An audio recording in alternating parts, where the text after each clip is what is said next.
E aí, moçada, nesse momento a gente vai discutir um pouquinho a respeito da influência que a pressão tem sobre a temperatura de ebulição e difusão de uma substância que é muito cobrada em vestibulares, que é a própria água.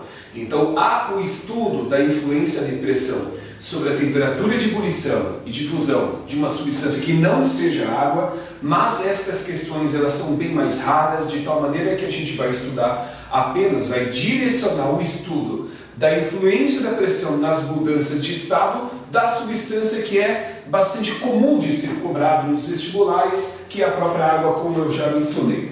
Portanto, a gente vai ver de que forma que a pressão pode influenciar no ponto de ebulição e no ponto de fusão dessa substância. No que diz respeito à ebulição, o que eu tenho a lhes dizer é o seguinte: a temperatura de ebulição da água é diretamente proporcional à pressão que é feita sobre a mesma.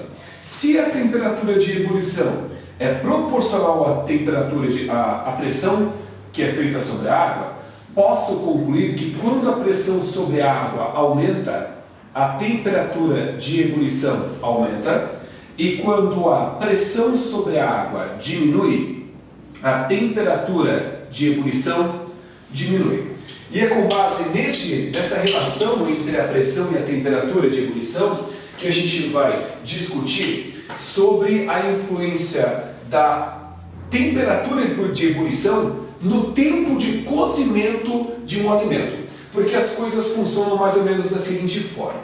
Joinville, cidade do litoral norte de Santa Catarina, uma cidade que está localizada ao nível do mar, portanto a 0 metro, nós sabemos que a água sob a pressão atmosférica normal, e considera-se pressão atmosférica normal como sendo a pressão correspondente a uma ATM, de 100 graus Celsius. Só que aqui onde eu estou gravando essa videoaula, Chapecó, oeste de Santa Catarina, mais ou menos 650 metros acima do nível do mar, como a altitude aqui em Chapecó é maior, nós sabemos que a pressão atmosférica é menor.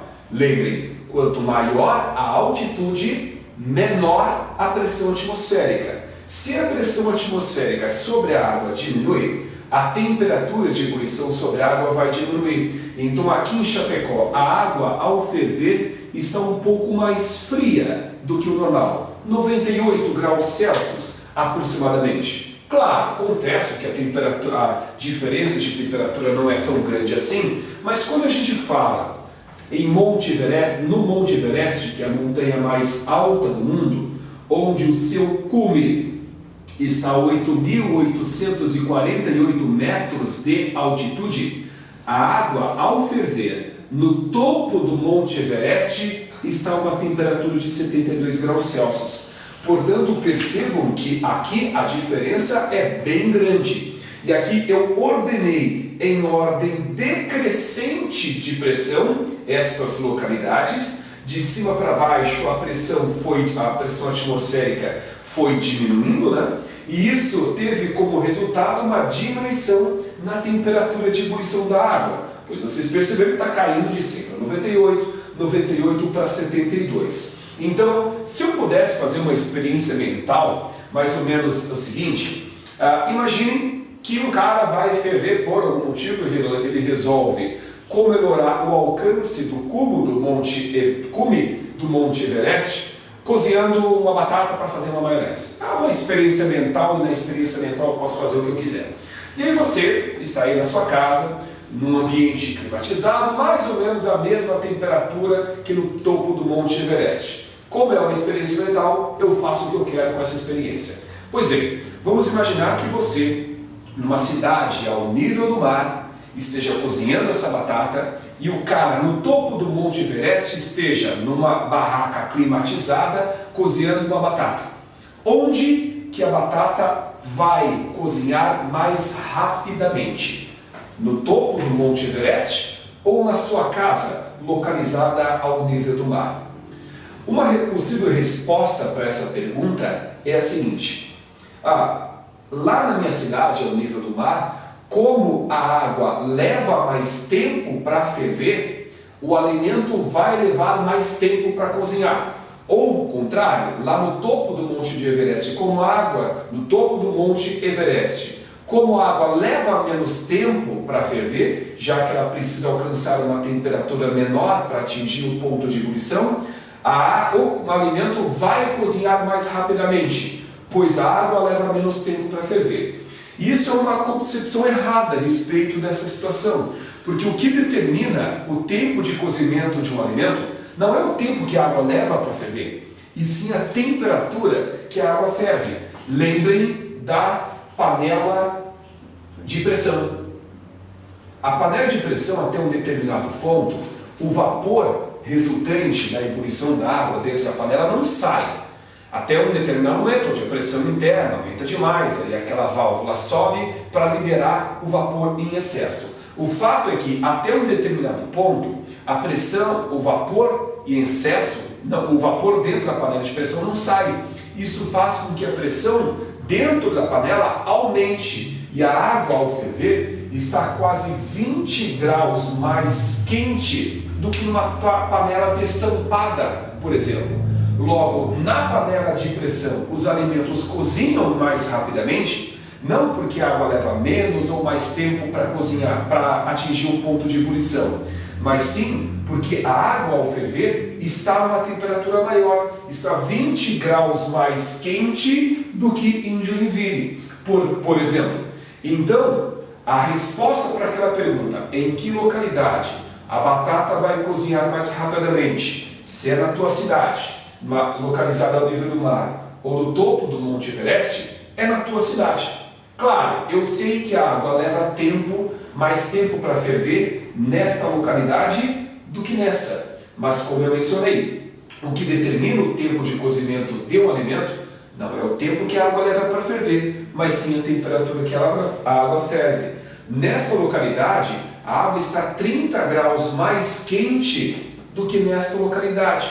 Portanto, onde a água ferver, onde estiver mais quente a água ao ferver, é porque ali o alimento vai ser cozido mais rapidamente. Então, esta é uma situação interessante que trata sobre a influência da temperatura de ebulição, da influência da pressão no ponto de ebulição da água. Agora, a gente vai discutir sobre a influência da pressão na temperatura de fusão da mesmíssima substância. Vamos ver agora de que maneira a fusão pode ser influenciada pela temperatura, pelo valor da pressão atmosférica local. Ou não somente da pressão atmosférica. Mas o fato é que a temperatura de fusão, ela não é diretamente proporcional à temperatura de ebulição.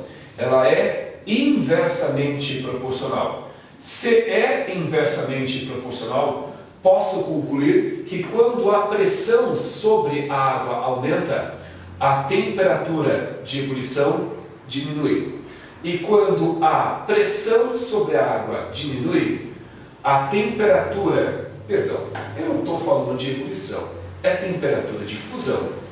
Se a temperatura, vamos retornar, se a pressão sobre a água aumenta, a temperatura de fusão, por ser inversamente proporcional, diminui. E se a pressão sobre a água diminuir, a temperatura de fusão sobre ela vai aumentar. Então a gente pode concluir da seguinte maneira.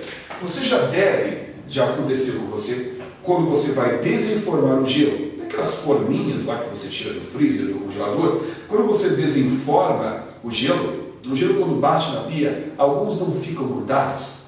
Pois bem, por que esse gelo gruda quando chega na pia? Porque o que acontece é o seguinte, uma possível explicação para isso é que quando o gelo bate sobre a pia, por exemplo, ele faz pressão efeita sobre o gelo, devido à colisão.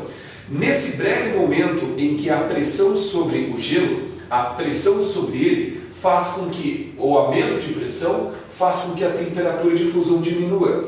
Isso significa que uma pequena fração do gelo vai derreter. Só que depois que a colisão termina, a pressão sobre o gelo cessa e aí aquela pequena fração de gelo que havia derretido volta para o estado sólido. E isso significa que no momento em que o gelo, em que a água em estado líquido se solidifica novamente, o gelo adere à superfície onde houve o acréscimo dessa pressão. Algo parecido você pode fazer pegando um cubo de gelo, colocando sobre a mesa e empurrando, pressionando esse gelo contra a mesa. Quando você perceber que a água começa a derreter, tira o dedo de cima. Que aí aquele gelo que derreteu, que passou para o estado líquido, vai voltar para o estado sólido depois que você tirar o dedo de cima. Porque o que fez com que o gelo derretesse? A pressão que você proporcionou ao empurrar o gelo para baixo. E aí, quando a pressão sobre a água aumenta, a temperatura de fusão cai e a água derrete. Quando você tira o dedo de cima, aquela pressão cessa e não há mais por que a água ficar no estado líquido. E ela retorna para o estado sólido, proporcionando que o gelo, fazendo com que o gelo fique grudado na superfície, da mesma forma que aconteceu quando você desenformou o gelo quando eles caíram sobre a pia. Uma outra situação que ilustra a maneira como a temperatura de fusão é influenciada pela pressão que é feita sobre a água é o seguinte: nas pistas de patinação de gelo, vocês sabem que nas pistas de patinação de gelo, o patins é feito de uma finíssima lâmina de aço. Essa lâmina de aço tem que ser fina, porque quanto menor é a área de contato, maior é o valor da pressão.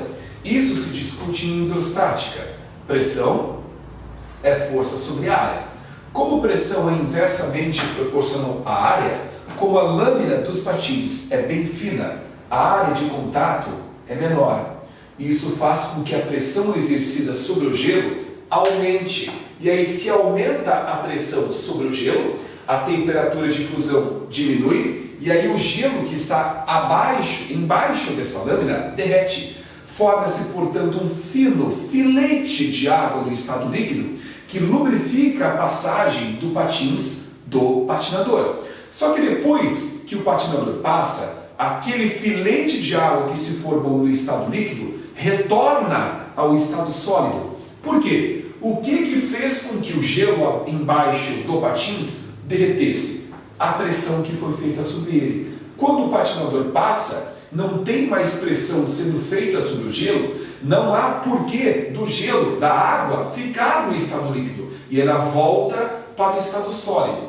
Este fenômeno em que, quando cessa a pressão, a água retorna ao estado sólido, do líquido volta para o estado sólido, nós chamamos de regelo ou efeito Tyndall. Esse regelo ou efeito Tyndall recebe este nome porque quem supostamente descobriu a influência da pressão sobre a temperatura de fusão da água foi um físico inglês chamado John Tyndall. Uma experiência bem clássica, uma célebre experiência que pode ser feita para se explicar o fenômeno de regelo, de efeito Tyndall, é aquela situação onde você pega uma barra de gelo bem grande, e coloca sobre dois suportes. Então esses dois são suportes e aqui nós temos uma barra de gelo. Aí eu pego um fio, um arame, e coloco sobre esta barra de gelo, e para fazer mais pressão sobre cada uma das pontas desse arame, eu penduro uma esfera de metal, uma esfera de aço, por exemplo. Portanto, eu pego e envolvo esta barra de gelo com o arame bem fininho, e na ponta eu pego e coloco duas bolinhas, duas esferas de aço para fazer pressão sobre o gelo. Uma experiência, algo semelhante, é como se você imaginasse que aqui esse canetão fosse a barra de gelo, aí eu pego esse fio, coloco em cima sobre essa barra de gelo e nas pontas eu coloco essas duas esferinhas para fazer mais pressão sobre o gelo.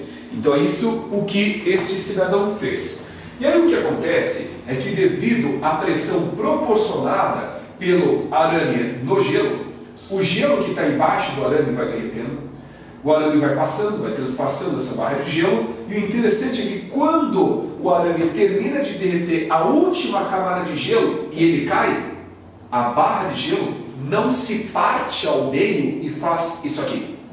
A barra de gelo fica intacta na horizontal. E a pergunta é, como que isso acontece? Se este arame corta essa barra ao meio, ela partida, não deveria fazer isso aqui? Não. Simplesmente porque da mesma forma que o arame derrete aquilo que está abaixo dele, à medida que ele vai passando, o gelo que ficou para cima, a água no estado líquido, na verdade, não tem por que ficar no estado líquido, porque o arame por ali já passou, e aí ela volta para o estado sólido. Ou seja, da mesma forma, ao mesmo tempo que o arame derrete o gelo que está abaixo dele, a água que ficou para trás retorna ao estado sólido, pois o arame por ali já passou. A pressão cessou depois que o arame passa por uma camada de gelo e não tem por que a água ficar no estado líquido, e ela retorna ao estado sólido. Quando o arame estiver nesse ponto, ele ainda tem todo este gelo abaixo para derreter, mas aquela água que ficou no estado líquido para cima, não tem por que ficar no estado líquido, porque o arame por ali já passou, a pressão se encerrou, e aí a água que estava no estado líquido retorna ao estado sólido. Então essa é uma experiência que também pode ilustrar esse fenômeno de regelo ou efeito Tycho. Tendo em vista a influência da pressão nas mudanças de estado, nós temos plenas condições de agora estudar a segunda quantidade de calor que, quando fornecida a um corpo, provoca a sua mudança de estado físico. Eu estou falando sobre o calor latente de mudança de estado.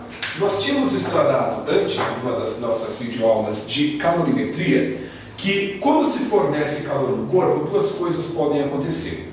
Ou o corpo pode mudar de estado físico, ou ele pode mudar de temperatura. O nome do calor dado a esta substância que provoca uma variação de temperatura, nós chamamos de calor sensível. E o calor latente é o nome dado a esta quantidade de calor responsável pela sua mudança de temperatura. Calor sensível, portanto, é dado. Calor sensível é o nome dado ao calor que provoca uma variação de temperatura. Calor latente é o nome dado ao calor que provoca uma mudança de estado físico. Senão, isso vai contra aquilo que a gente havia discutido. Calor latente é o calor responsável pela mudança de estado físico. Matematicamente falando, o calor latente de mudança de estado pode ser determinado através da razão entre a quantidade de calor que foi fornecida ao corpo na mudança de estado e a massa dessa substância. Só que esta expressão costuma ser escrita desta outra forma. É a chamada fórmula do Kimoly, onde este Q, repito, representa a quantidade de calor fornecida à substância durante a mudança de estado físico. L é o calor latente de mudança de estado. Esse calor latente de mudança de estado depende basicamente de duas coisas: da substância em questão, cada uma tem o seu, e depende também da mudança de estado que está acontecendo. Porque para a mesma substância nós podemos ter diferentes valores para o calor latente de mudança de estado. Eu dou sempre como exemplo o caso da água. O calor latente de fusão da água é de 80 calorias por grama. Isso significa que cada grama de água que você queira fundir, derreter, você tem que fornecer para a água uma quantidade de calor equivalente a 80 calorias. Já o calor latente de vaporização da água é igual a 540 calorias por grama. Isso significa que para cada grama de água que você queira vaporizar, você tem que fornecer uma quantidade de calor equivalente a 540 calorias. Então, teoricamente, é mais difícil vaporizar do que fundir a água, pois na vaporização se exige uma quantidade de calor maior por unidade de massa do que na própria fusão. Então, vejam que a substância é a mesma, é água, só que o calor latente de fusão e de vaporização são completamente diferentes. Eu devo me preocupar com isso? Devo me preocupar no seguinte sentido: para a água eu tenho que decorar esses calores latentes de mudança de estado? A priori, não. Você precisaria apenas se informar com o seu professor ou até mesmo consultar lá o edital não, o guia do vestibulando, do vestibular que você vai prestar, para ver se você precisa memorizar isso ou não. O fato é que, de uma maneira geral, esses valores são fornecidos. Quando não são fornecidos, é porque você vai ter que calcular o tal de calor latente de mudança de estado, e depois, quando a gente for discutir gráficos de mudança de estado, a gente vai ver de que maneira a gente pode calcular esse calor latente de mudança de estado. Um rápido apanhado daquilo que a gente discutiu. A ebulição é influenciada pela pressão da seguinte forma: a temperatura de ebulição é diretamente proporcional à pressão. Quanto mais pressão, maior é a temperatura de ebulição, mais rapidamente o alimento cozinha. Quanto menor a pressão, menor a temperatura de ebulição. Na fusão acontece o contrário. Quando a pressão sobre a água aumenta, a temperatura de fusão diminui. Lembrem do regelo. E quando a pressão sobre a água diminui, a temperatura de fusão aumenta. Isso é importante que vocês saibam de que maneira a pressão influencia nessas duas transições de estado físico.